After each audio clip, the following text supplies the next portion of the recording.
बिस्मिल्लाहिर्रहमानिर्रहीम अल्हम्दुलिल्लाहि रब्बिल आलमीन वस्सलातु वस्सलामु अला सय्यिदिल मुरसलीन व अला आलिहि व सहबिहि व ज़ुर्रिय्यातिहि व अहलि बैतिहि अजमाइन अम्मा बाद। सर्दी का मौसम आ गया है। बहुत से लोग खुफ़ैन यानी चमड़े का मोज़ा इस्तेमाल करते हैं। तो आज की इस नशिस्त में हम चमड़े के मोज़े पर मसह का तरीक़ा और उससे मुताल्लिक़ चंद अहकाम पर गुफ्तगू करेंगे। उससे पहले ये बात जान लें कि चमड़े के मोज़े पर मसह का जवाज़ यानी चमड़े के मोज़े पर मसह करना दुरुस्त है। ये चीज़ अहले सुन्नत वल जमात का इअ्तिक़ादी मसअला है। जो लोग इसे जायज़ नहीं समझते हैं हम उन्हें अहले बिदात में शुमार करते हैं। तो आइए सबसे पहले हम ये जानते हैं कि चमड़े के मोज़े पर मसह का क्या तरीक़ा है। तो अगर दाहिने खुफ़ पर मसह करना है तो दाहिने हाथ की उंगलियां तर कर ली जाएं और खुफ़ पर पैर की उंगलियों के पास उन्हें रख लिया जाए और बेहतर यह है कि हथेली भी रख ली जाए और फिर वहाँ से उंगलियां खींचते हुए पिंडली की तरफ लाया जाए और पिंडली तक लाया जाए जहाँ तक खुफ़ है।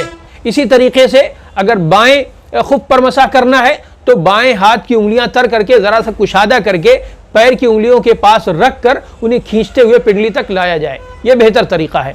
लेकिन अगर कोई शख्स ऐसा नहीं करता है और महज हाथ की 3 उंगलियां तर करके वो खुफ़ पर रख कर हाथ की 3 छोटी उंगलियों के बकदर वो खींचते हुए लाता है तो भी उसका मसह अदा हो जाएगा। एक और अहम बात की याद रखनी चाहिए कि खुफ़ैन पर मसह के जवाज़ के लिए ये ज़रूरी है कि खुफ़ैन को तहारत कामिला पर पहना गया हो। तहारत कामिला पर पहनने की 2 सूरतें हैं। एक शक्ल तो यह है कि पहले इंसान मुकम्मल तौर पर वज़ू कर ले, वज़ू करने के बाद खुफ़ैन पहन ले। दूसरी शक्ल यह है कि मसलन अगर कोई शख्स पहले दोनों पाँव अपने धुल लेता है, पाँव धुलने के बाद वो खुफ़ैन पहन लेता है, उसके बाद वो चेहरा धुलता है और दोनों हाथ कोहनियों तक धुलता है, फिर सर का मसा करता है, यानी उसके बाद अपना वज़ू मुकम्मल करता है। लेकिन इस दरमियान उसे कोई हदस लाहिक नहीं होता है, उसका वज़ू नहीं टूटता है, तो ऐसी शक्ल में भी खुफ़ैन पर मसा करना दुरुस्त है। एक मसला ये इसमें जहन में रखना चाहिए कि खुफ़ैन पर मसह के लिए हाथों को नए पानी से तर करना ये ज़रूरी है। अगर कोई शख्स सर का मसह करता है और फिर उसकी उंगलियां भीगी रहती हैं उसी पानी से, यानी सर के मसह करने के बाद वो बग़ैर नए पानी से उंगलियों को तर किए हुए खुफ़ैन का मसह करता है तो मसह अदा नहीं होगा। नए सिरे से उंगलियों को तर करना और फिर मसह करना ये ज़रूरी है। अब एक मसला इस सिलसिले में यह है, जैसा कि सब लोग जानते हैं कि मुकीम के लिए 1 दिन 1 रात और मुसाफिर के लिए 3 दिन 3 रात खुफ़ैन पर मसह की इजाज़त होती है। और मसह की ये जो मुद्दत शुरू होती है ये खुफ़ैन पहनने के बाद पहली मरतबा जब हदस लाहिक होता है, जब वज़ू टूटता है उस वक्त से शुरू होती है। मिसाल के तौर पर किसी ने 10 बजे वज़ू किया आज और ज़ोहर के वक्त उसका वज़ू टूटा और उसने ज़ोहर के वक्त खुफ़ैन पर मसह किया तो अब कल ज़ोहर तक उसका वक्त रहेगा अगर वो मुकीम है तो, और अगर वो मुसाफिर है तो फिर 3 दिन 3 रात के बाद उसकी मसह की मुद्दत ख़त्म होगी और मसह की मुद्दत वो ज़ोहर के वक्त से उसके लिए शुरू होगी। इसी से मुतालिक एक मसला ये है कि अगर मुकीम खुफ़ पहनने वाला शख्स अगर मसह की मुद्दत ख़त्म होने से पहले पहले मुसाफिर हो जाए तो फिर उसे 3 दिन 3 रात की मोहलत मिलेगी और उसके मसह की मुद्दत उस वक्त से शुरू होगी जब पहली मरतबा उसे हदस लाहिक हुआ था। इसी तरह अगर मुसाफिर मुकीम हो जाए तो उसके मसह की मुद्दत फिर 1 दिन 1 रात हो जाएगी और अगर वो 1 दिन 1 रात मुकम्मल कर चुका है तो फिर उसे नए सिरे से खुफ़ैन उतार कर पाँव धुलने पड़ेंगे। और अगर अभी उसके 1 दिन 1 रात मुकम्मल नहीं हुए हैं तो फिर 1 दिन 1 रात मुकम्मल करके वो अपना खुफ़ उतारेगा और अपना पाँव धुलेगा। खुलासा यह है कि अगर मुकीम मुसाफिर हो जाए तो उस पर मुसाफिर के अहकाम जारी होंगे, मुसाफिर अगर मुकीम हो जाए तो उस पर मुकीम के अहकाम जारी होंगे। खुफ़ ही से मुतालिक एक अहम बात यह है कि खुफ़ में औरत मर्द दोनों के अहकाम बराबर हैं। जिस तरह एक मर्द खुफ़ इस्तेमाल कर सकता है इसी तरह एक औरत भी खुफ़ इस्तेमाल कर सकती है और जो अहकाम मर्द के होंगे वही अहकाम औरतों के भी होंगे। इसी तरह एक मसला यह है कि अगर किसी ने वज़ू किया, वज़ू करने के बाद उसने खुफ़ पहने और वज़ू टूटने से पहले पहले ही उसने खुफ़ उतार दिया तो उसके वज़ू पर कोई फ़र्क नहीं पड़ा। उसके खुफ़ उतारने से न उसका वज़ू टूटा न उसे दोबारा मसह करना पड़ेगा, क्योंकि अभी उसका पहला वज़ू बरकरार है जिसके फ़ौरन बाद उसने खुफ़ पहना था।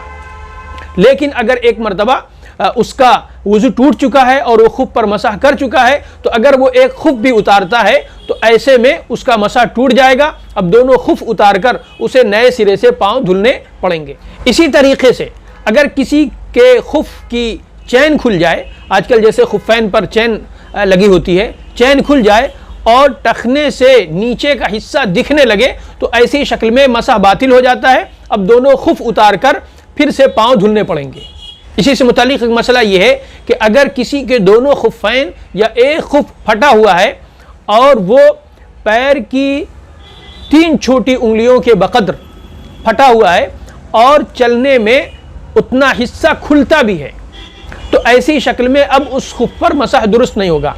इसी तरीके से अगर कहीं पर एक चीरा लगा हुआ है, लंबाई में खुफ फटा हुआ है और चलते हुए वो 3 उंगलियों के बकद्र खुलता है, तो ऐसे खुफ पर भी मसह दुरुस्त नहीं होगा। इसी तरीके से अगर खुफ में मुख्तलिफ जगह फटी हुई हैं और सबको जमा करके देखा जाए तो 3 छोटी उंगलियों के बकद्र वो जगहें होती हैं और चलने में उतनी मिकदार खुलती भी है, तो ऐसे खुफ पर भी मसह दुरुस्त नहीं होगा। हर खुफ का अलग मसला होगा, यानी हर खुफ में अलग देखा जाएगा कि इसमें 3 उंगलियों के बकद्र जगह फटी हुई है या नहीं फटी हुई है। मसलन एक खुफ में पैर की 2 छोटी छोटी उंगलियों के बकद्र जगह फटी हुई है और इसी तरीके से दूसरे खुफ में भी पैर की 2 छोटी छोटी उंगलियों के बकद्र जगह फटी हुई है, तो इन दोनों को जमा नहीं किया जाएगा बल्कि अब अलग अलग इन दोनों को देखा जाएगा, लिहाजा ऐसे खुफ पर मसह दुरुस्त होगा। लेकिन अगर एक खुफ पर मसह दुरुस्त नहीं है तो फिर दोनों खुफ पर भी मसह दुरुस्त नहीं होगा, दोनों खुफ को उतारना पड़ेगा और पैर धुलना पड़ेगा। एक और मसला यह है कि जब मुद्दत ख़त्म हो जाए और इंसान बावुज़ू हो तो मुद्दत ख़त्म होने के बाद खुफ़ैन उतार कर सिर्फ पाँव धुल लेना यह काफ़ी है, नए सिरे से वुज़ू नहीं किया जाएगा। मिसाल के तौर पर आज शाम से किसी के मसह की मुद्दत शुरू होती है, तो कल शाम को इसी वक्त अगर वो मुक़ीम है तो उसके मसह की मुद्दत ख़त्म होगी और वो उस वक्त बावुज़ू है तो उस वक्त वो अपने खुफ उतारे और अपने पाँव धुल ले, ये काफ़ी है, नए सिरे से उसे वुज़ू करना नहीं है। खुफ़ैन से मुताल्लिक़ ये चंद मसाइल हैं जो जहन में आए और बयान कर दिए गए। अगर आप के जहन में कोई और सवाल है इससे मुताल्लिक़ तो आप उलमा इकराम से रुजू कर सकते हैं या आप हमसे नीचे कमेंट बॉक्स में आप पूछ सकते हैं। इंशाअल्लाह हम कोशिश करेंगे कि उसका जवाब दें।